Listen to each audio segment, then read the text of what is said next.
The following episode contains difficult subject matter, including references to suicide. Please take care.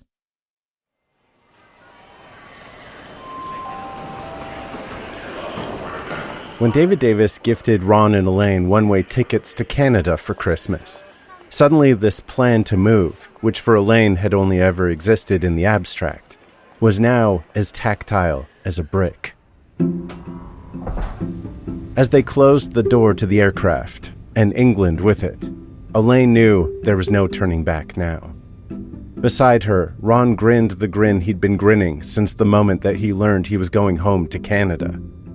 He was returning home to the only place he ever felt comfortable and loved and safe, his happy place.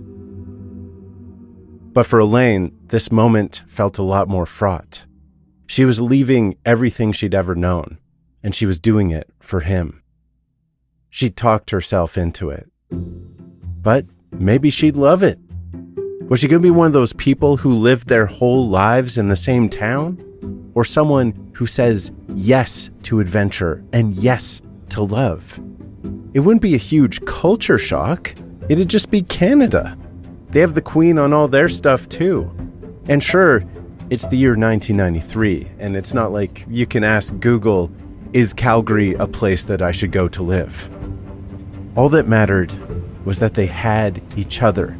They had their love, and together they could do anything.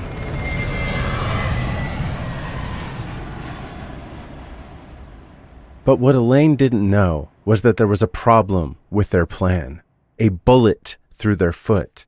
And it seemed so obvious in retrospect. Their problem could have been solved through one conversation with one Canadian. Sorry, you guys are going where, when? Calgary in February. Don't do that. Going in February, it was something like minus 30, 35. And it was absolutely freezing.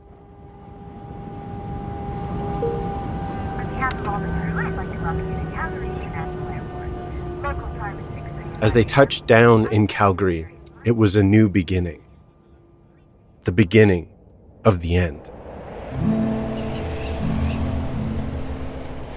Yeah, well, the move to Canada was difficult, to be honest. Calgary was going through a recession at that time, which we weren't really aware of. I have to say, some of the areas we looked at looked a bit rough. And Ron wasn't very comfortable. He said, I don't like this area. I don't like this. So he wasn't really very happy.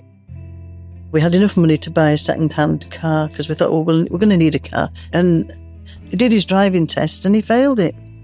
So we were walking everywhere, which was crazy. Yeah, that was hard. And then I managed to get myself a job doing cash in hand as an au pair. That was long hours. I would go to work 7 a.m. in the morning till 6 p.m. at night. It just seemed like a drudgery and a struggle. Despite all of the hope and excitement that they'd shared in the lead-up, Ron seemed to get caught in the same ruts he always did. He was a bright man and a gentleman and a fine worker, but the bare minimum of social skills required to head out, apply for a job, and have an interview go well, he just didn't have that in him.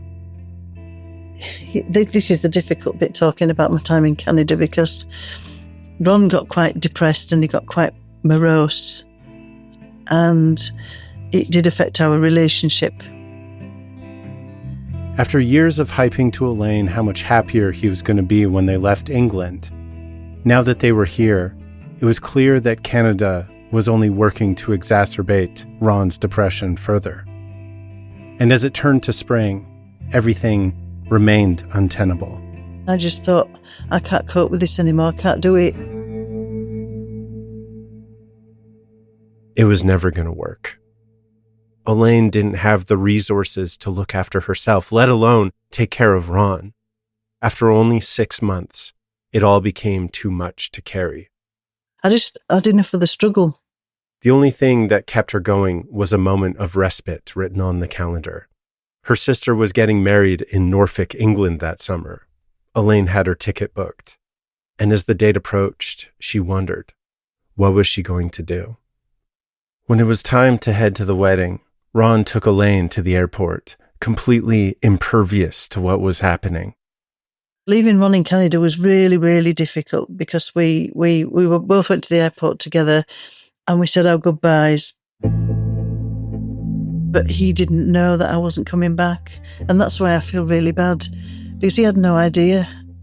Yeah, it was difficult. Elaine had made her decision. She knew this was it. I actually looked at him and I thought, I don't think I'm ever going to see you again. And that's what I thought. That's just the thought that passed through my mind. I thought, I'm not going to see you again. I didn't know what was going to happen. I didn't know what the future had. And I just didn't want to break his heart by saying I'm not coming back. There's no salvaging it here. There's no salvaging it there. They had tried. They tried. Elaine hugged Ron for the last time, and they never saw each other again.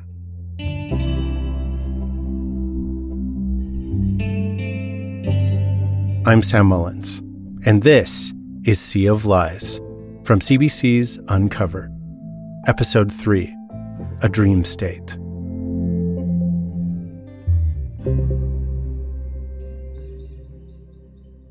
Elaine arrived back in the UK, not exactly in the right headspace to be attending a wedding.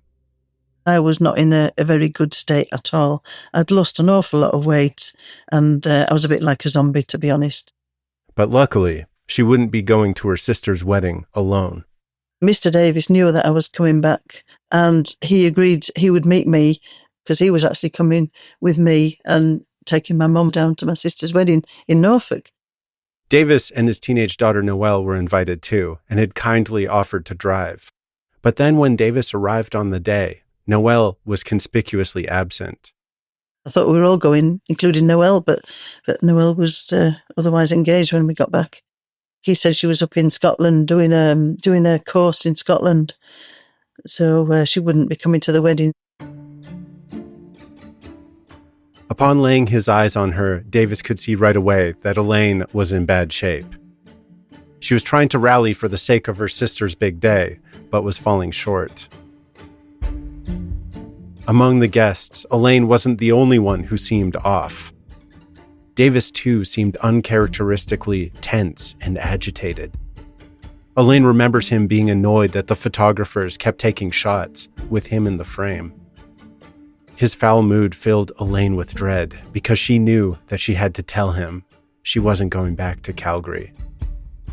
She hadn't the courage to tell Ron that she was leaving him, and now she was afraid to tell Davis.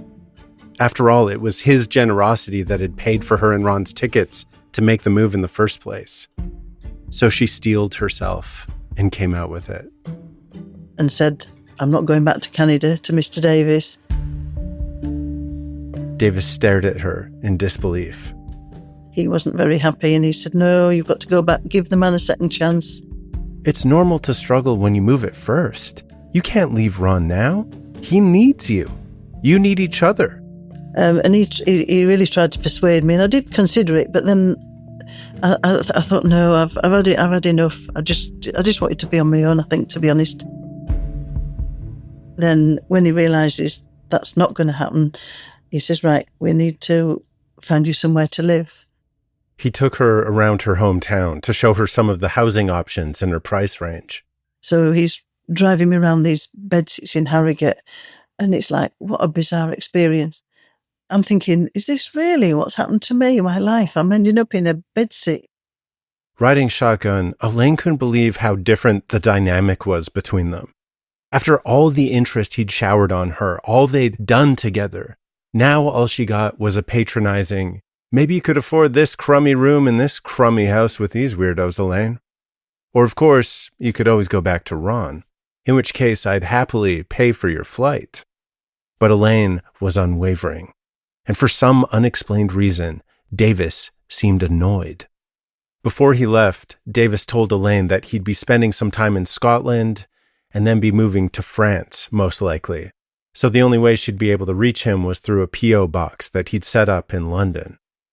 And then he was gone. For Elaine, it was hard to stand up, hard to exist on her own. Her being alone muscles had atrophied, like an astronaut feeling gravity again. She had to start over.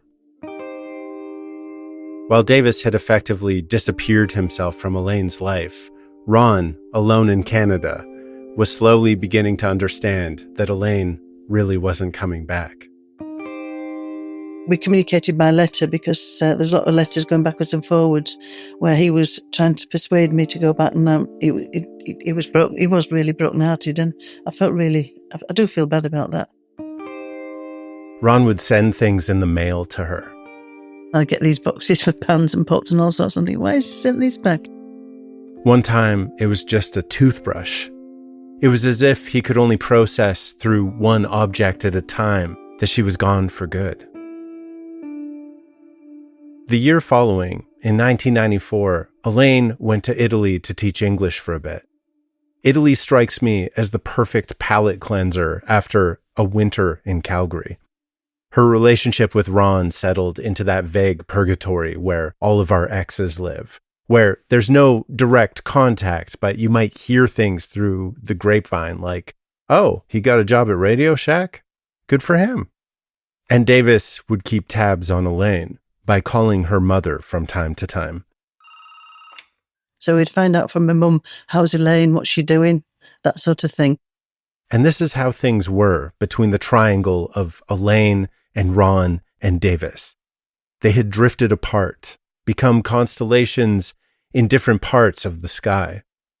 But then, in early 1995, 18 months after Elaine had left Ron in Calgary, Ron writes to me to tell me that he's thinking of coming back to England.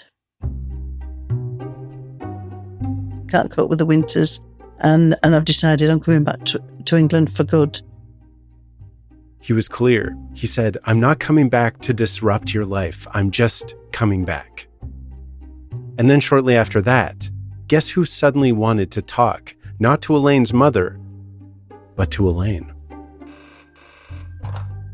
Mr. Davis rang me, and he'd learned that Ron was coming back from Canada. And he was perturbed. I could tell that he was annoyed with Ron coming back. Why does he want to come back? And I said, well, he's got it out of his system. He doesn't like the winters, the harsh winters there. He's lonely. I mean, he's convinced me that he's happy to come back to England, and he's got it out of his system. But he was very perturbed, and that perturbed me, the fact that he was frustrated and annoyed that Ron was coming back. That, when I put the phone down, that did worry me. I remember talking to my mum and saying, I don't understand it. I don't understand what it's got to do with Mr. Davis, if Ron wants to come back or not. Why is he upset? This feeling stayed with Elaine for days.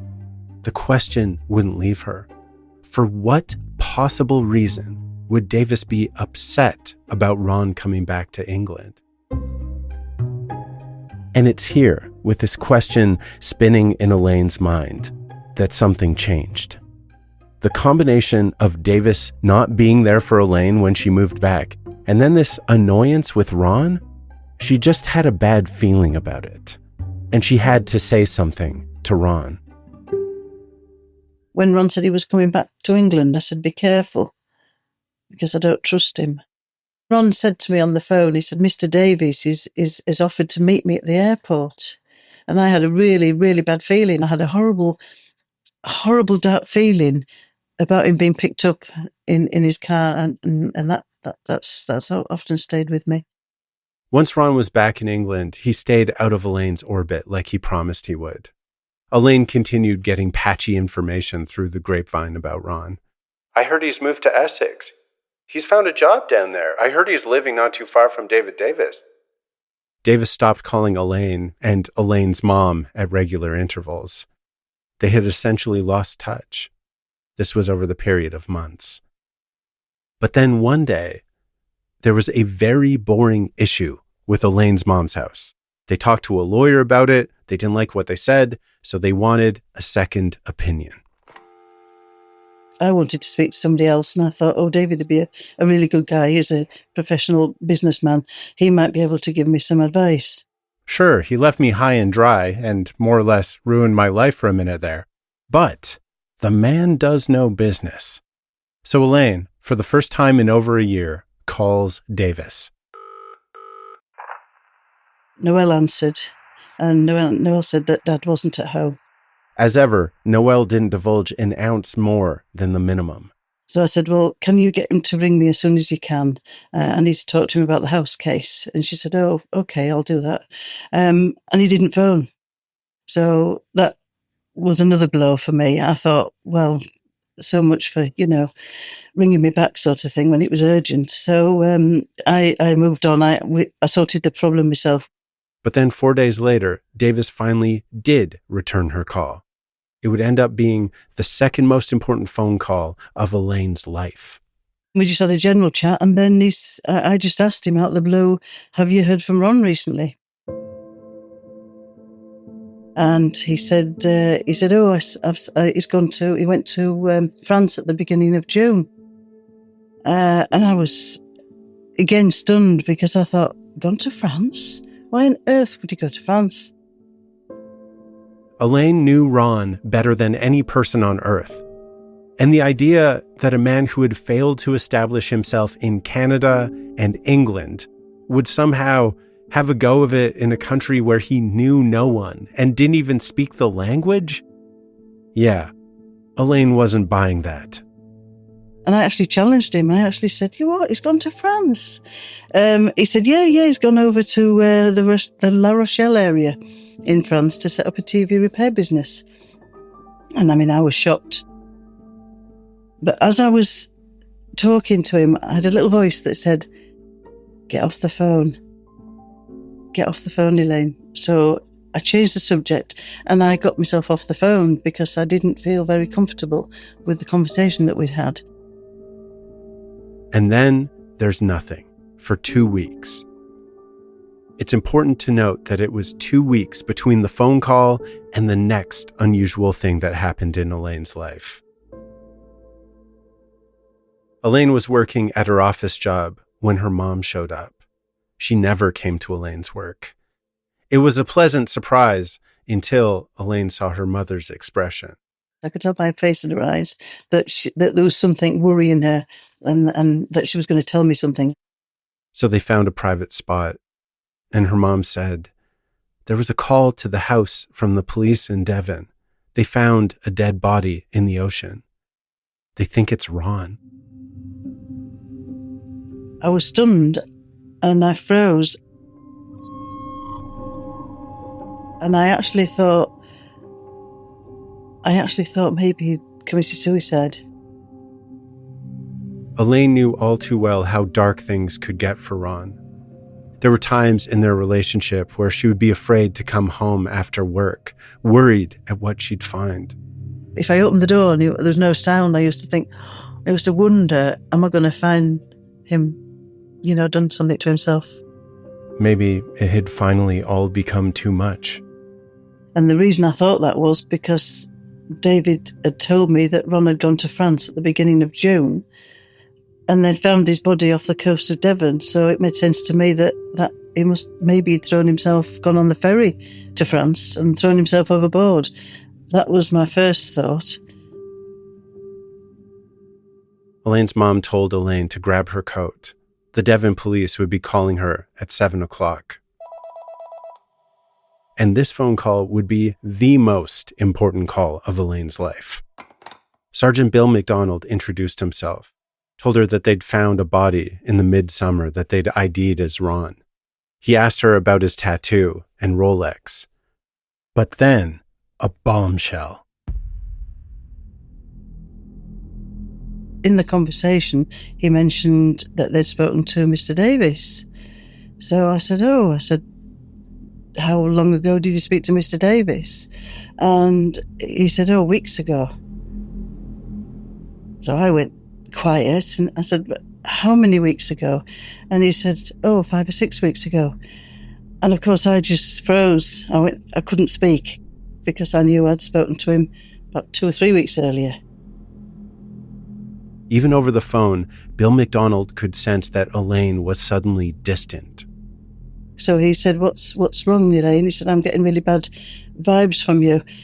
And that's when I turned around and said, well, I spoke to this man, David Davis, 2 to 3 weeks ago.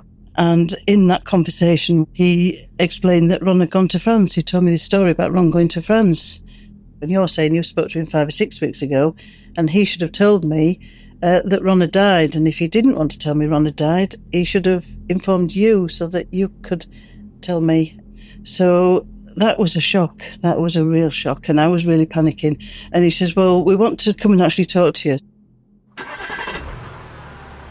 As Detective Ian Clenahan drove up to Harrogate to meet Elaine for the first time, after months of follow-ups leading nowhere and every tiny bit of progress earned the hard way, it felt like the truth was now the one pursuing them. It had been 1 week since Peter Redman had accidentally discovered that David Davis appeared to be living as Ronald Platt in a small village in Essex called Woodham Walter. And 1 week since the chief of police ordered his detectives to figure out who the man living in the little London farmhouse really was. Okay, let's find out everything we can about the occupants of that house. Who's paying the electricity, the council tax, the gas, the water, the utilities at that address? So the police put out a flurry of inquiries. And sure enough, it comes back that all these utilities for the house are being paid in the name of Ronald Platt. Bills have been issued and in fact paid after the discovery of the body in the sea. This is now looking interesting, to say the least.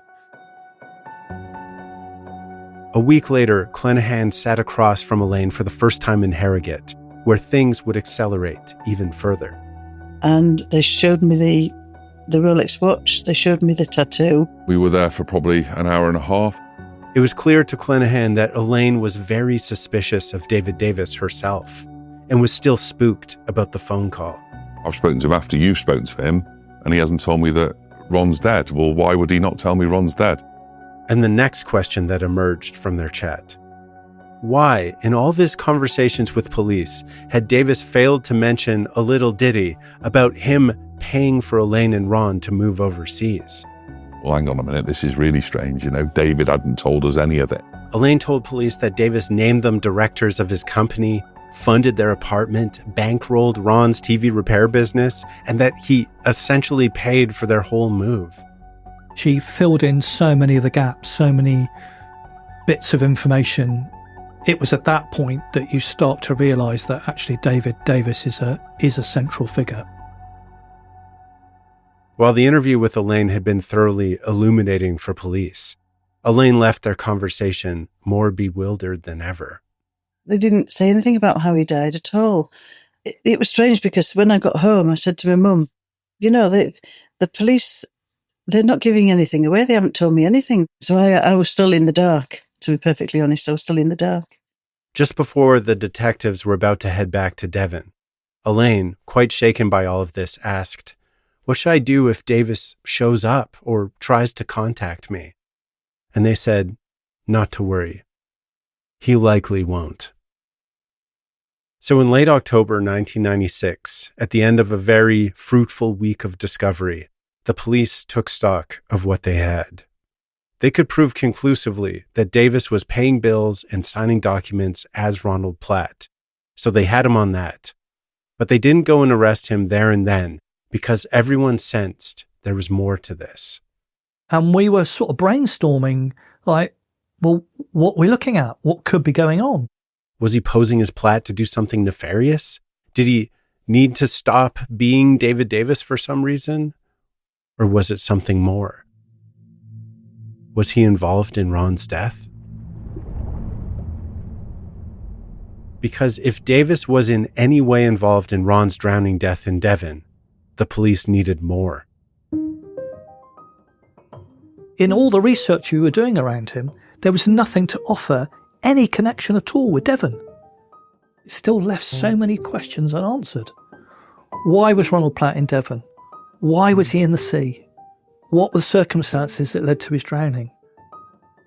To get to the truth, they needed one more thing on their side: luck. We were so lucky. And that's one of the main things that I would talk about this job is the luck involved, and it is luck involved. When people commit a crime, they will always make a mistake. Nobody commits the perfect crime. Nobody. And I firmly believe that, because everyone will make a mistake. When Clenihan and MacDonald put out their first wave of inquiries a couple weeks prior, one of the requests to the phone company took longer than the others to come back.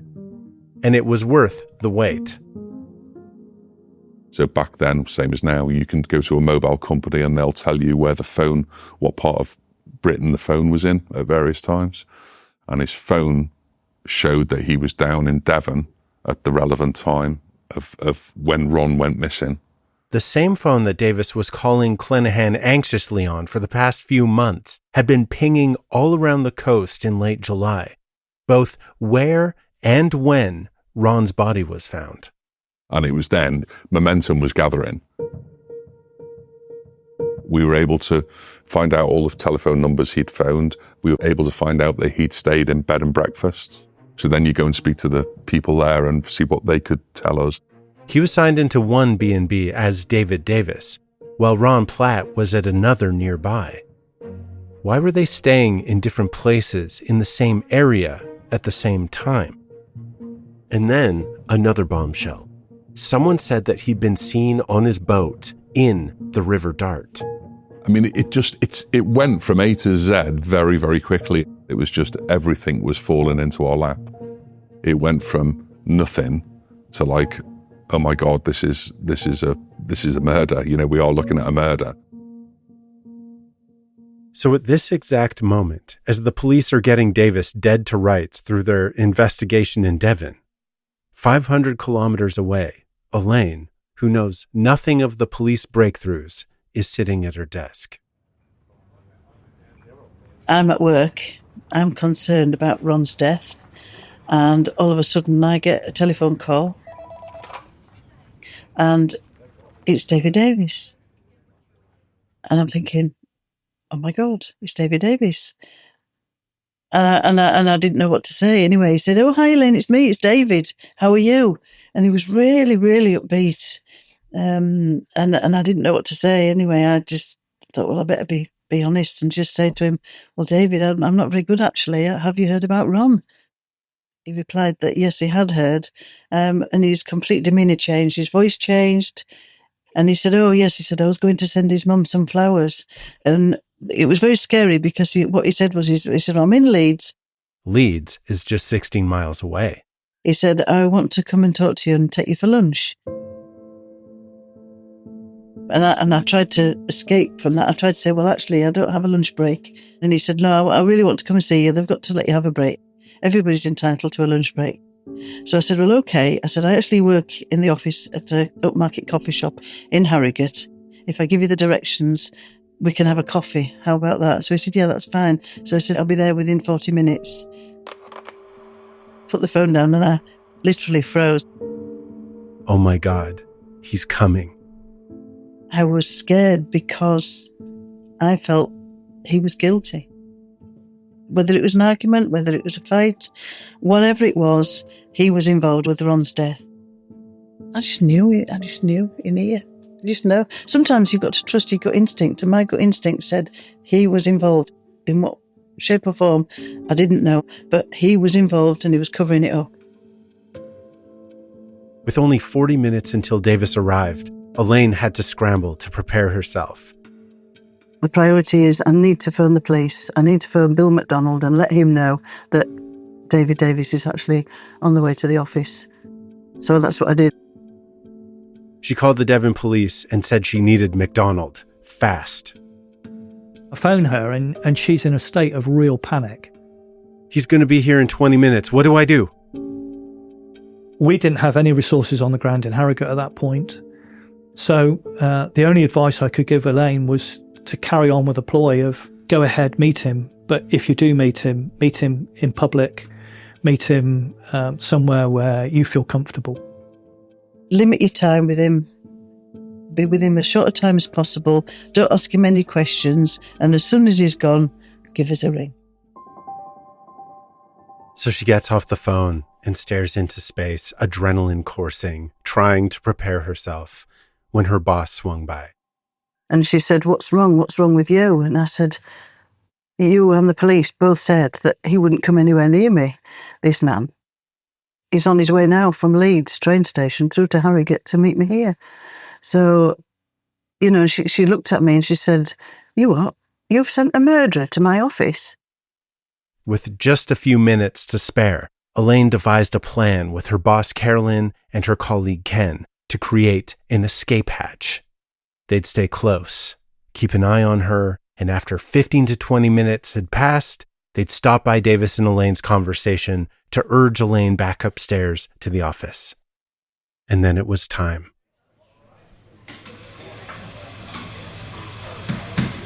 In the moments before he got here, I was extremely nervous and extremely agitated. She looked to the door, and there he was, Mr. Davis, smiling the smile from the day he first walked into Elaine's art auctioneer job and offered her the world. It felt like a lifetime ago. This is where he came, yeah. And this is where we sat, probably around about here now, on these lovely cosy armchairs opposite each other. It was a very surreal experience, to be honest, because I hadn't seen David since 1993. And now it was the day before Halloween, 1996. Over 3 years since they'd last seen each other, so naturally, they had a lot to catch up on. We talked about Ron, we talked about what Ron was like and how sad it was that he died. He explained that how he felt sad for Ron, and how he'd shed tears for him on the way up on the train, which I found a bit disturbing because his eyes glazed over, but for some reason I sort of sensed that it was acting. I didn't feel it was genuine tears. In the pocket of their brief, strange conversation, Elaine had to keep reminding herself of what the police told her. But even though she was advised not to ask any questions, she couldn't help herself. She asked him how often he would see Ron in Essex. He said that they'd meet up about once a week for coffee, just like this.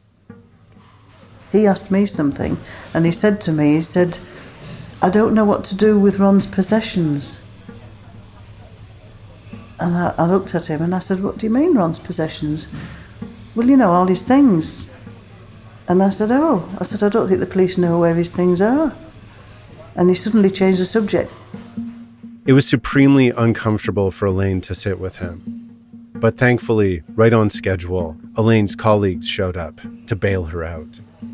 Ken came out and sort of looked at his watch and pointed at, sort of indicated, "Come back into the office, Elaine." I sort of said, "Oh, look, I've got to go, David." I said, "They've been really, really good." But then with time running out, just as I was about to leave, he did say, "The police don't know what happened, do they?" And I said, "No." I said, "They don't." he finally let on that he was nervous about the police calling him so often. He told Elaine that they contacted him earlier in the week and they wanted him to come in yet again to give another statement about Ron. And I said, "Oh, David, it's nothing to worry about." I said, they'll just be trying to close the case and they're just ticking boxes, basically. So I was actually trying to put him at ease. I wanted him to think that I didn't know anything and I didn't have any suspicions. I certainly didn't want him to be suspicious of me at all. Her colleagues, angels as they were, motioned for Elaine once more. "I don't want to lose my job, David. I better go, better get back into the office." And he said, "Oh, no, I don't want you to lose your job either." And then as he stood up and I was walking towards the door, he sort of held my hand in his hand and said, "I really do care for you." And he looked me right in the eyes, and I just sort of smiled and nodded. He said, "I'll be back up in Harrogate in a couple weeks and maybe I'll take you out to dinner." And at that point, I felt quite sick, and I thought, I just want to get into the office. I just wanted to escape, really. Yeah, that was really, really hard. That was, it was almost like you were just desperate to get away and get back into the office and phone the police and get him out, really. After Elaine relayed the details of their conversation and described that Davis seemed to have great anxiety about meeting with the detectives, The following day, the police decided that they needed to arrest Davis now.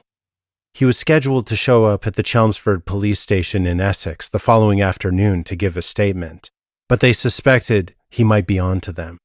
They believed Davis to be traveling by train from Harrogate to Essex that evening, so an officer, equipped with Elaine's description of what he was wearing in the cafe, waited for him at the train station in Chelmsford, but either he missed him or he wasn't on the train.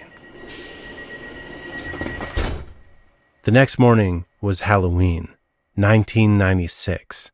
Detective Peter Redman, the same Peter Redman who had fatefully knocked on the wrong door in Woodham Walter 2 weeks earlier, had a big day ahead of him.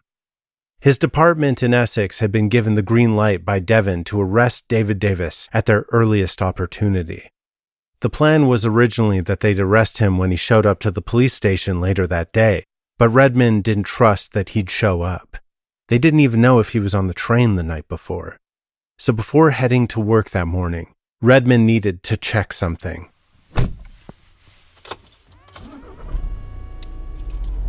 On the morning of the 31st, I came to work at Chelmsford, but I took a slight detour, quite a detour actually, and came this way, driving down from Danbury into Woodham Walter to see if there was any sign of life at the house.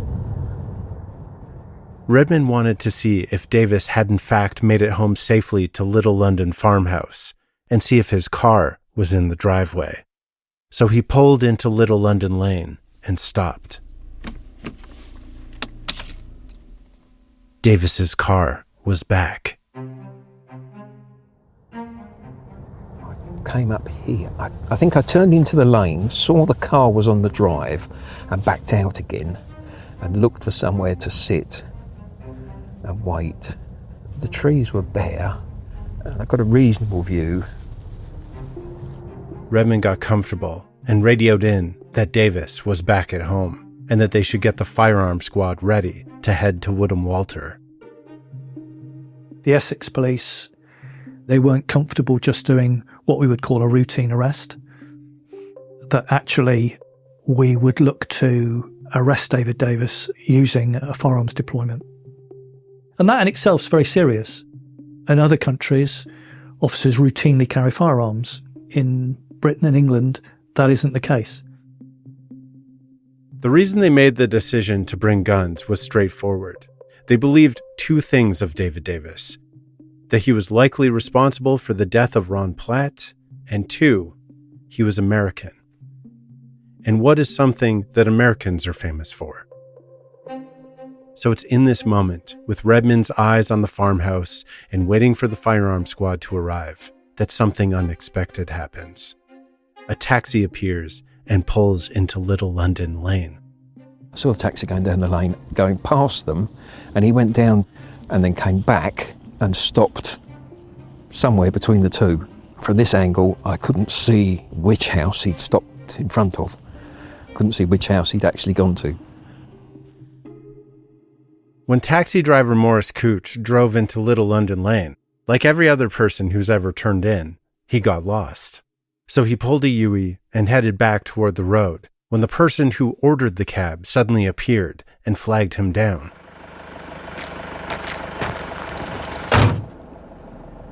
He's got in the car, or he's got in the front seat, which is normally a good sign. People are normally quite happy to chat to you if they get in the front seat. If they get in the back, you think, don't want some taxi driver chatting away to them. From Redman's vantage point, all of a sudden the cab pulled out and started driving toward town before he could make out who had gotten the car. Shit, was that Davis? Or did the cab pick up one of the other folks across the lane? So I had to take a chance that he'd actually picked up at Little London Farmhouse rather than Little London House. So Redman made a split-second decision. He left his post and pursued the cab. He grabbed for his phone to alert McDonald, but there was no signal. So he drove along, hanging a couple cars back. Lots of things were going through my mind at this point. Have I done the right thing? But having committed to it, you've got to see these things through. they turned onto a busier road that leads back to Chelmsford. So Redmond has to get closer to ensure he doesn't lose the taxi, its occupants still unaware they're being tailed. We were chatting to each other as we were going along, you know. So he obviously had a bit of an accent. I mean, it was blatantly obvious that he wasn't an Essex chap, if you know what I mean. At this point, I know there's a passenger in the taxi, but I can't see who it is, and I'm taking the chance that it is our man. Redmond finally got a signal and made contact with the Devon crew. Here's Clenahan. We were all kind of sat at Paignton police station, like waiting for news. It was one of those, you know, everyone's just, you know, tapping tables and walking around and you know, pacing up and down. MacDonald took the call from Redmond, and immediately he was coordinating with the firearm squad, trying to help them reroute to find their way to Redmond and the taxi. They said that the armed response vehicle was near, was making its way to me. I do remember pulling out of here sharply to stay close to them. You can lose them very quickly. As Redmond followed the taxi around another turn, he kept checking his rear view anxiously. I was wondering where the armed response vehicle were going to appear. Finally, he saw them. 2 traffic cars roared past Redmond with a wink and turned on their lights. There was a police car come up with lights flashing behind me, and I just thought he was on an emergency, and I pulled over slowly to let him pass. The next thing I noticed, there was another car come flying past and went right across in front of me and boxed me in. The police approached the cab, holding up their jackets to reveal their weapons.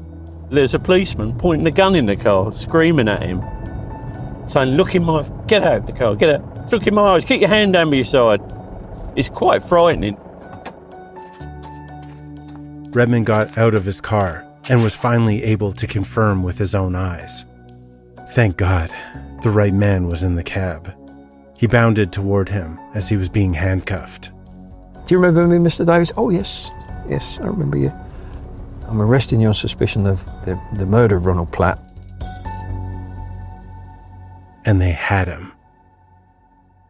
Back in Devon, Clenahan and the other police were elated to learn that after months of mystery, they now had an explanation and a suspect in custody. And we're just thinking, wow, David Davis, you're stuffed. We're going to prove that David Davis has killed Ronald Platt, you know? When the police searched David Davis right there on the side of the road, in one pocket, he had an apple. And in the other pocket, he had 2 IDs. One for David Davis and one for Ronald Platt. But what the police had no inkling of was that this man in their custody was neither David Davis nor Ronald Platt. He was in fact a man called Albert Walker, one of the most wanted men in the world.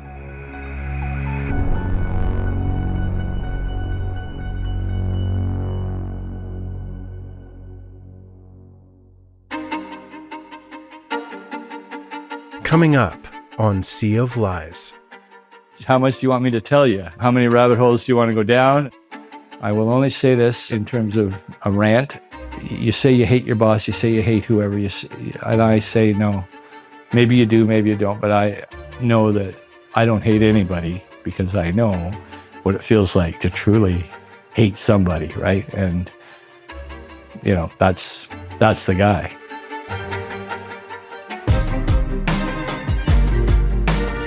Sea of Lies is produced by What's the Story Sounds for CBC. It's hosted and written by me, Sam Mullins, and produced and reported by Alex Gatenby. Mixing and sound design is by Ivan Eastley. From What's the Story Sounds, our executive producers are David Waters and Daryl Brown. At CBC Podcasts, the senior producers are Andrew Friesen and Damon Fairless. Eunice Kim is our story editor. Emily Cannell is our digital coordinating producer. Executive producers are Cecil Fernandez and Chris Oak. Senior manager is Tanya Springer. And the director of CBC Podcasts is Arif Noorani.